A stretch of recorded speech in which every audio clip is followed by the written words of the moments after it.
Okay, that's everything between 8th and 4th value. Now I'll switch to an H-LED and hatch in 2nd and 3rd value. This is also an opportunity to put in extra fine details. I'll start on the left-hand side and work my way across. It's okay to focus on one small area at a time now, because the majority of the values are in, and you know they're accurate thanks to the grayscale chart, so you don't have to worry about your eyes being fooled by the relative value effect. And remember to put a piece of paper down under your hand to avoid smudging all the work you just did. Just a reminder, when it comes to the H-LED, stick to hatching and cross-hatching. That'll give you the best results and make a really nice texture in your drawing. As a matter of fact, if you look closely, the hatching and cross-hatching texture is very similar to the pattern that occurs naturally on a man's hand. There's a lot of detail in this small area, so I want maximum control to make these tiny hatches. Look how close my fingers are to the tip of the pencil. Pay attention to the motion of my hand. All of the control is in my fingertips and wrist right now.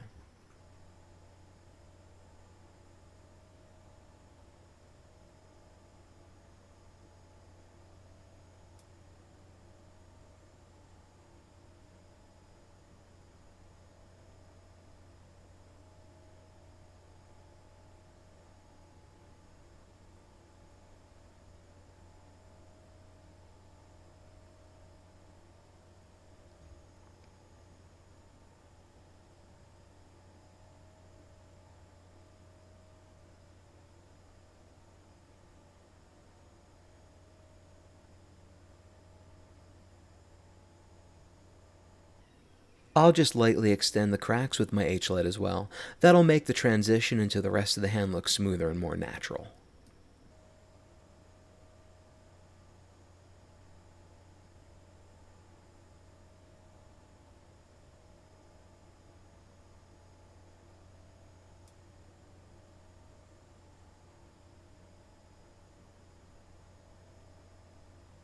Moving to the meat of the thumb next, you're going to have to transition the texture of the grain left by the 2B lead in the gradient with the H-LED, so you'll have to hatch over the shading you already did, just like you did in the shading exercise in Lesson 2.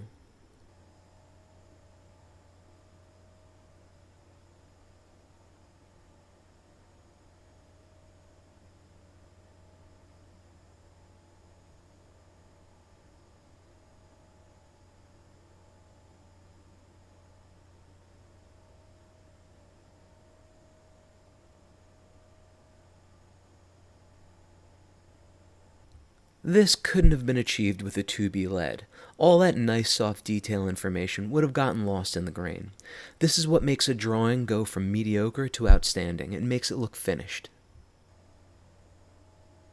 You should be noticing detail that you didn't see before, for two reasons.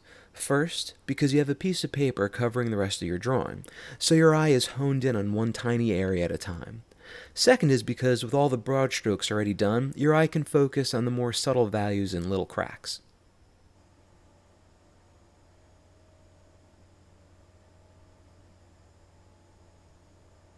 I don't know if you can see in the video, but this lighter area has a little grain to it that I want to smooth out with the H-LED. I'm going to try not to go over any of that big cast shadow though, because I want to go over it with a 3B pencil when I'm done with the H, and they don't mix well. I'm going to do the same to this other light area on the palm for the same reason. I just want to smooth out the grain. Don't worry about the value getting darker. At most an H-LED will bring it up about a half a value, which I think it needs anyway. And as I'm shading, I'm noticing some more subtle cracks and shadows that I can put in. That's going to keep happening. This step is designed to help you see and bring out the detail in the drawing.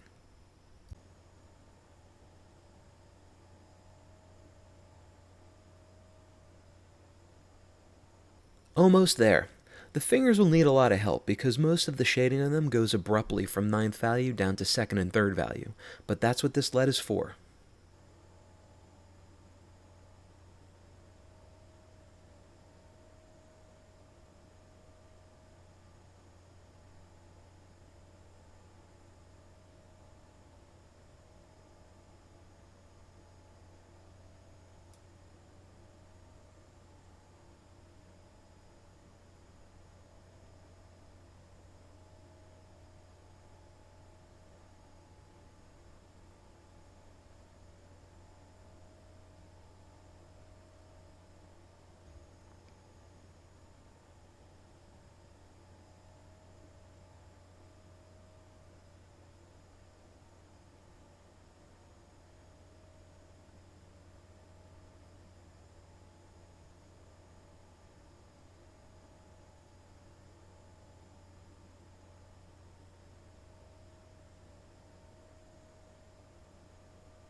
I do my best to make sure students of varying skill levels, especially beginners, can grasp the techniques taught in the course. So, as I'm sure you've noticed, I'm giving very detailed instructions in this first lesson on drawing a hand. The next lesson will go quicker because you have already learned the fundamentals of the process. And please, ask me questions if you get lost. Don't be shy, a good day for me is answering your questions. I enjoy helping you guys, seeing your results, and reading your reviews.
Okay, final step. I'm going to go over some of the darkest areas with a 3B lead to build them up to 9th and 10th value.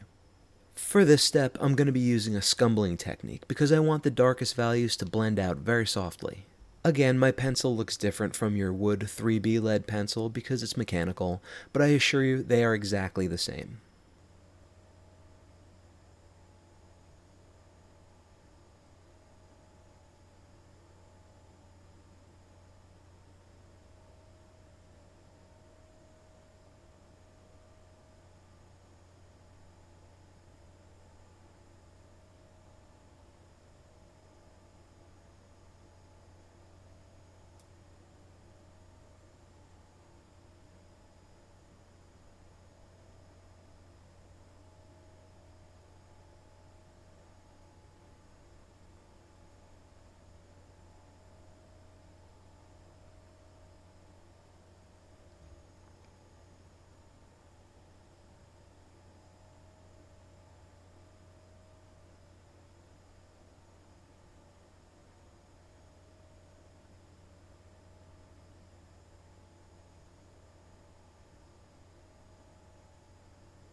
Okay, finishing touches. Remember that eraser I had you sharpen to a point?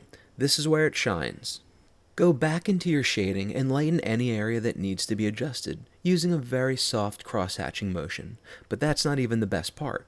You can also go back and put in the highlights by removing shading, and go back into any area that would have been too confusing to do earlier, like right here on the side of the thumb where the artery is. Lighten that up. The whole side of the thumb has little spots you can lighten, but I should warn you this technique should only be used minimally. Too much will make the drawing look cheap and airbrushed. Don't worry, it's easy to fix if you overdo it, just go back over the area with some light pencil shading.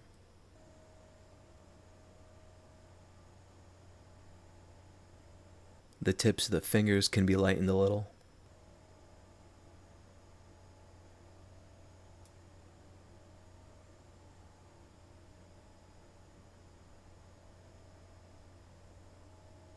And finished.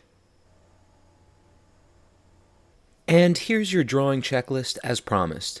Of course, this list isn't carved in stone. Depending on the subject and circumstances, you'll have to occasionally change the order, but it's a good guideline to follow.